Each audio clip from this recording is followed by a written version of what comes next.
Uh, Daren, how do you approach a game like this against Zimbabwe, who are not sort of expected to be in the Super 8s, but it caused two big upsets and they're here. So how do you look at the game? Well, good afternoon. First of all, I must big up my barber, Shomar Joseph. Gave me a nice little haircut, make me look fresh for you all this afternoon. You see, how do we play a game like this? Who said Zimbabwe not supposed to be here? A lot of people say West Indies is not supposed to be here either.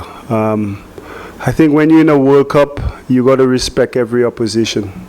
And that's what we've been doing. That's what I encourage my guys to do. Respect the opposition, but believe in yourself, believe in your processes and your execution. So tomorrow we approach it the same way like we'd approach a game against India or Australia or wherever.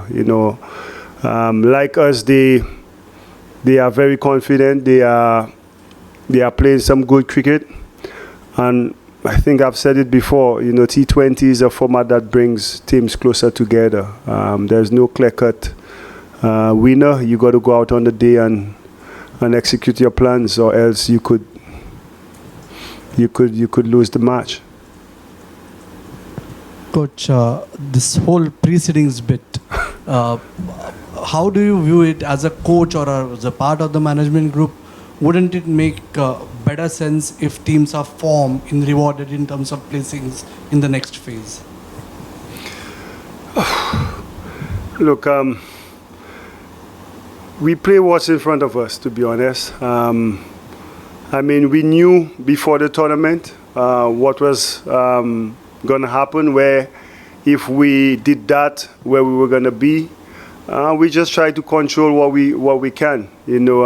Ideally, in sports, you seldom get the top teams in the different groups in the same rung. But look, my team knows they just had to play a World Cup. We got Zimbabwe tomorrow. We got South Africa. And then India.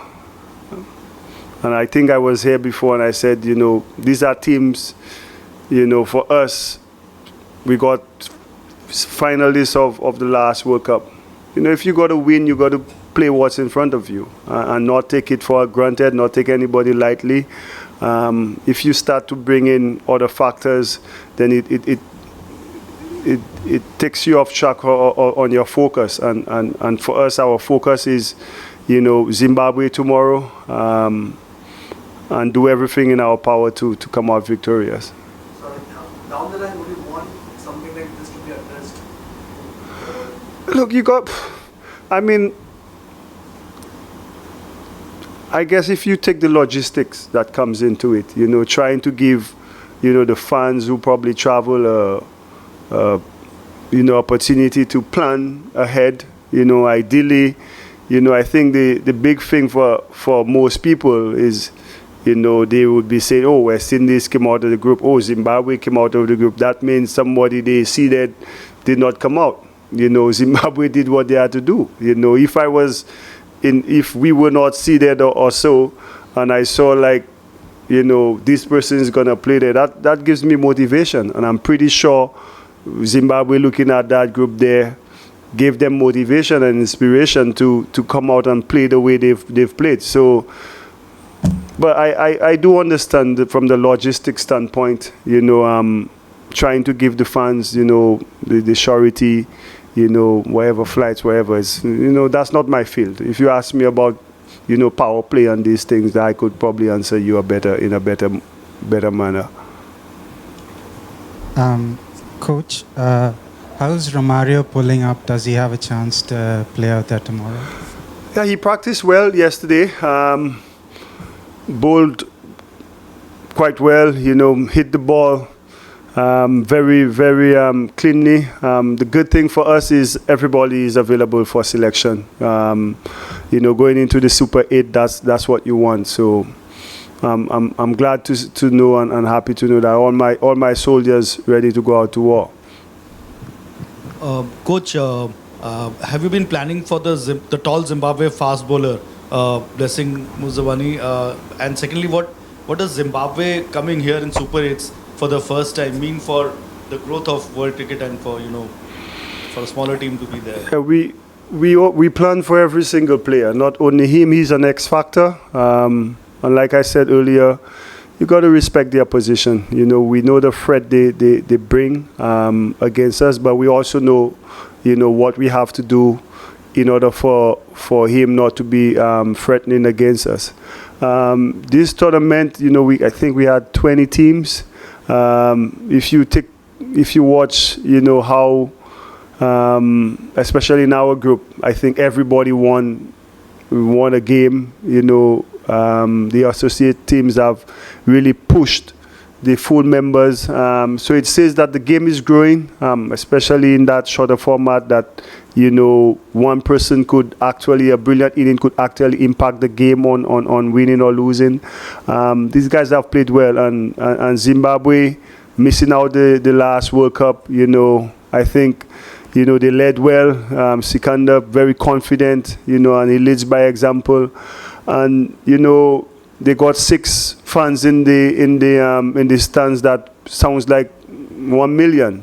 So there are a lot of things that going for them, and I could understand from that standpoint, where nobody gives you a chance, how you could use that as inspiration. So I'm really looking forward to tomorrow. 2 teams, they've not lost. And hopefully the people entertain, but with all the entertainment, West Indies come out victorious. Hi, coach. A word on your skipper, Shai Hope. Like, the approach he has taken to his batting is quite contrast to what other West Indies openers of the past have done. Like, if you say Gale or Dwayne Smith, so can you talk about that approach? Like, at the top, do you need it, considering that you have many big hitters down the order? Was it a conscious decision to go that way, like just build up the partnership, rather than how is it working out? If you can talk through it. I think a batsman's job is to score runs. Whether if you watch Shea, he hits the ball as long as anybody. A 6 over the rope or a 6 in the stand is still 6 runs. But I think the role he plays at the top, and I think I saw something. His strike rate is still higher than a lot of our big hitters, So I think it's just because he's not muscling the ball. We think that he's not bad in slow, but his boundary percentage, his strike rate is still the same. The role he brings, he executes it in a way that makes the team successful. And, Rothman or Brandon King or Shofane or Hetty, they have their role that probably they could execute the best way possible in the squad that we have. And when you put all these different roles together, that's what you get. Like we've been playing in the group wrong stages. So, but Shea is class. He works really hard at his game, understands what he has to do in the batting lineup. That could help, our guys, the other guys, fulfill their role even better. So, if he's scoring runs, we're happy. But like we've seen throughout this tournament, performances have been coming from different people. When Shea and Brandon didn't come off, it was Hetty and Shofane. Then it was Jason and Shepherd one time. So it's good. The team is in a good space. We just got to continue trusting the processes and executing the different roles successfully.